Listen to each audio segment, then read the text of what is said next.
confidence. The origin of the word literally means with faith or with trust, being with faith, being with trust. And I like imagining this word with that in mind as a way of really picturing the essence of what this feeling is about. Feeling confident in somebody means that you can feel trust. And what does trust mean? That you believe that what is said to happen will happen. You take somebody's word. You believe their word because you believe that what they say is true.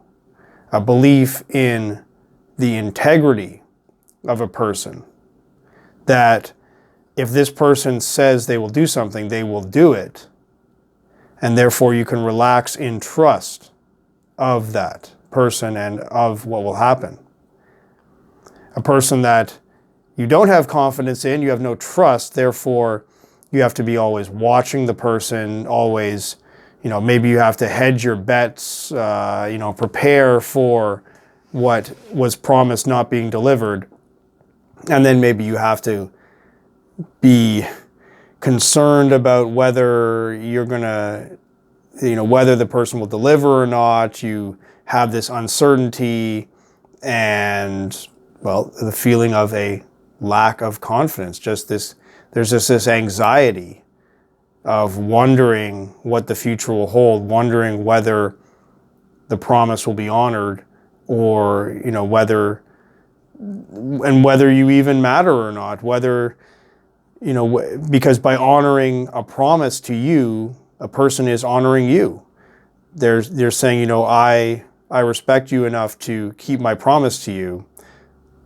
Whereas someone that does not, then it's clearly showing that you're not that important to them, that not important enough to actually honor a commitment, to honor a promise. And so this idea of integrity, having trust in the integrity of a person, that seems like the essence of what it means to be confident. And so now imagine that with the idea of self-confidence. Being self-confident is like you trust yourself with the same kind of trust that you might have in a person of integrity. Do you trust yourself to keep your own promise? Do you trust yourself to behave honorably and to uphold what you commit to do? And so I like this perspective as a way of thinking about the idea of self-confidence. And really, if we trust ourselves, that is what it means to be confident. We have a faith in ourselves that we will do what we say we're going to do. And of course, this can have so many different aspects to it. We can be confident in our skill, whether that we are able to accomplish a certain task. That would be a confidence in our skills. Can we actually achieve what we want to achieve? Of course, there's always going to be risk involved in doing any real activity, always uncertainty and other factors outside our control. So we can't always or even ever have really full trust that we can actually achieve specific things all the time. But it seems even more fundamental than having a trust in our skills and abilities is having a trust in our own integrity. Imagine, just like a person, you could say, I don't know if they're going to achieve the task, but I do know that this person will try their best and will behave honorably, as in, okay, this person has committed to do this task. So this person will attempt to do it and make a real determined effort to achieve the goal, to do what was promised. And, and not just like sort of, easily give up or casually just forget about it, or just, just decide to, flake out and decide that it's not worth doing, and, avoid responsibility and then try to hide, and all these kinds of ways of avoiding it. But imagine having that for yourself. Imagine having the confidence in yourself that you will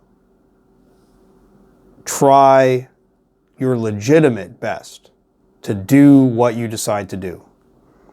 And that seems like a very happy place to be. It removes so much anxiety about ourselves, whether we're going to come through, whether we're going to give up, just by knowing that we will try and we will give it honest effort and behave honorably, behave with integrity. And that leads to the very comfortable feeling of self-confidence. And how do we get it? Well, for one thing, not promising things that we're not very serious about. So taking promises seriously. Don't promise anything unless we're really going to go far and take it very seriously to attempt to achieve it. And the other thing would be to simply to make a lot of small goals that are then achieved. Do something, you say you're going to do something, then you do it. Say you're going to do something and you do it. This repeated builds up a sense of trust and a sense that you are a person of integrity. And so you can see this in the tiniest goals, even setting in the tiniest tasks. Doing some little thing, like you say you're going to exercise, you say you're going to clean your room, you say you're going to do a day's work until the end of the day. All these little things, by doing these things time after time, we start to see ourselves as a person we can trust. And that seems to be like a solid remedy against anxiety, worrying about whether we'll come through. Start to become a person that we could trust, just like a trusted friend.